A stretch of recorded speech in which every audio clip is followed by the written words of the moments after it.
Hello అండి, hi అండి, బాగున్నారు ఫ్రెండ్స్? మేమైతే చాలా బాగున్నామండి. ఇప్పుడు వచ్చేసి ఉప్మా పొద్దున్నే మార్నింగ్ సండే అందరికి గుడ్ మార్నింగ్. ఏం చేసుకున్నారో కామెంట్ చేయండి. మా ఇంట్లో ఉప్మా తెల్లవాయి పొడి టేస్ట్ అయితే సూపర్గా ఉందన్నమాట. ఉప్మాను పొడి పొడిగా చేసేసుకొని ఇట్లా బాగా రాలిపేసి కొంచెం తెల్లవాయి పొడి తీసేసుకొని ఇలా ఈ ఉప్మాలో వేసేసి బాగా ఇలా కలిపేసి ఇలా ఒక ముద్ద తీసుకొని అన్నమాట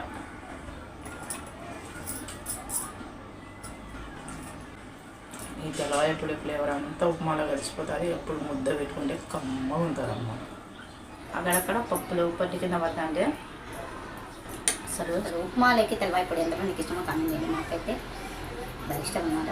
నేను చేసినాను, పెట్టేసినాను, ఫుల్ వీడియో కూడా పెట్టినాను, కింద ఉంది చూడండి. బాయ్. నేనైతే ఆగలేని తినేస్తాను.